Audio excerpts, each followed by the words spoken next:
we talk about scale, and the organizations you're about to hear from have truly reached scale, and combined they reach over 10 million students per year. So there's a lot we can learn from how they've scaled, how they've recruited volunteers, how they've gotten sponsors. So I'm going to bring the next panel on stage. We're going to have an awesome high energy session. I promise you'll get a lot out of it.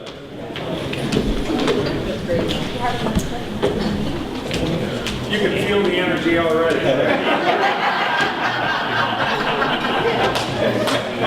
Ed's going to do a roll.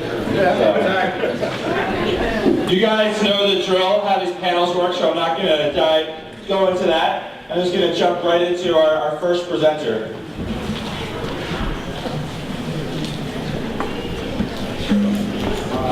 I think we're excited to sit down. Good afternoon. I'm Ed Davis, Executive Director of DECA.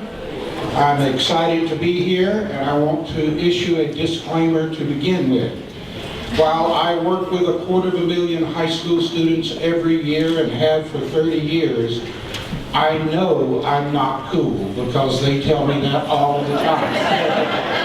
So I'm not even going to try to be cool, but hopefully we can talk about some things that we all care about and enjoy each other's company for a few minutes, and maybe one of the other panelists will roll on the floor for you. I'm not sure. Just want to make sure. Oh, there we go.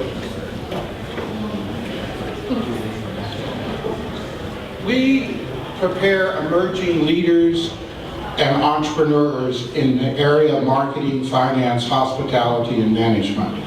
We're 60 years old. I was joking with folks from SBA here a few minutes ago. We've had a memorandum of agreement with SBA to promote entrepreneurship in 1956. So we've been around a long time. We think of ourselves as a part of the public school system and have been sort of the framework around a lot of entrepreneurship activities over those years. And we're very, very proud of that. I wanted to talk with you about high school and college. We've had a lot of discussion today about college-level entrepreneurship programs, how they work, how they foster the development of entrepreneurship and those kinds of things. I just want to put in a quick plug for the notion that experience can begin in high school, and indeed it will make a big difference in terms of the number of students who are interested in entrepreneurship and go on to apply those skills at a later date. We think that high school programming makes a big difference in the number of kids at the college level. And I want to show you just a quick graphic. We do a research project with a organization that surveys over 2,500,000 high school students each year. And as part of that effort, we compare what those national averages to our student population after a year in our high school programs. What we know about this particular space in entrepreneurship is that after a student has experienced the kinds of things that we do in classroom and the kinds of experiences that we offer outside of the classroom, while the research is unique to DECA, the learning is common to all of the organizations you see here, and I think the results can be extrapolated to that. Our students are 7 times as likely to want to be an entrepreneur or own their own business than the average high school student after having experienced programming at the high school level.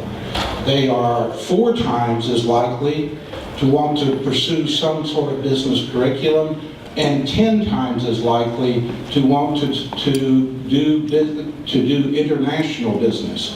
So the point that I want to make, the single point that I want to make this afternoon, is that good programs at the high school level can create that pipeline to the college level and foster entrepreneurship education and grow that number of folks who want to pursue this as their life's work.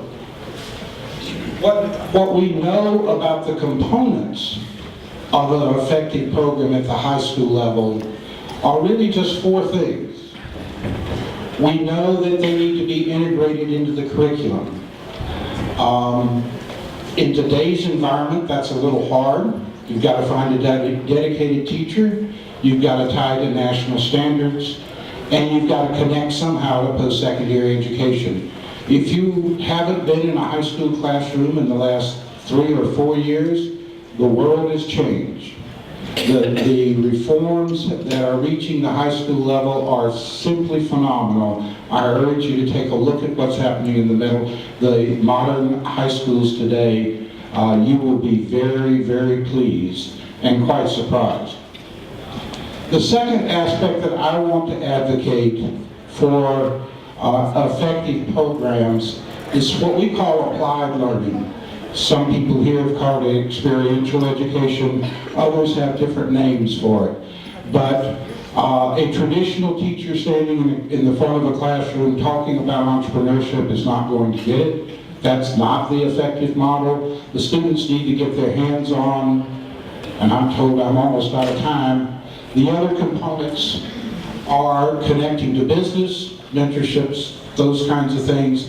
And finally, the third component, or fourth component, is competition. And hopefully I'll get a chance to talk to you about some of our competitions and how we use that model as the panel questions start.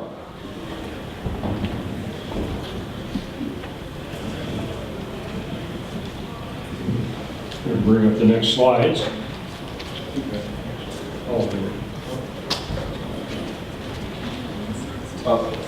Let's go back. Fiona, Okay. for some reason it's that over there.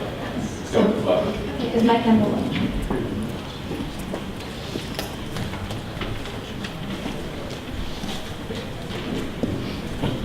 Good afternoon, my name is Fiona McCauley, the founder and president of Making Sense International.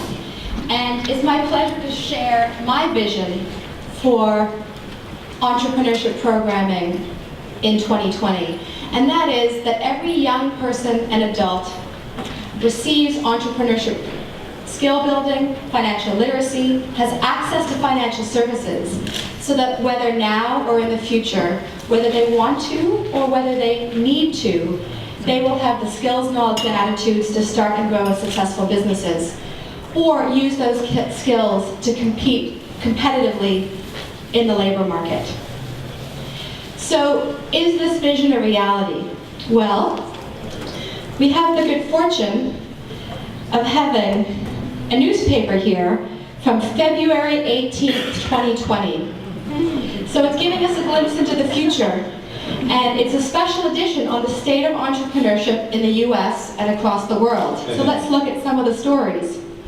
Oh, this is interesting. Mission accomplished. The 50th US state mainstreams entrepreneurship programming into the elementary, middle, and high school levels. Ooh, each of the 4 million 12-year-olds living in America in 2020 has his or her own savings account. Oh my gosh. The young people who were in the pioneering entrepreneurship programs in the late 80s, 90s, and early 2000s, they are the engines of economic growth in rural and urban America, and they're going back to mentor these now millions of young entrepreneurs in the school system. And down here we see that the Philippines, Ghana, and the US are all vying for the global award for most youth entrepreneurial culture in their countries.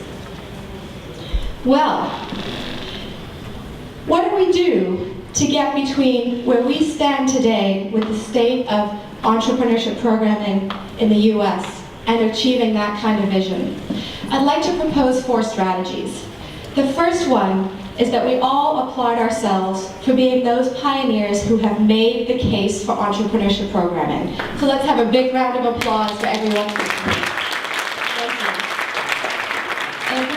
for many of my honored colleagues up here on the stage. Now is the time that we need to build and strengthen and scale up the proven models that we already have. And my next 3 strategies really tie into that.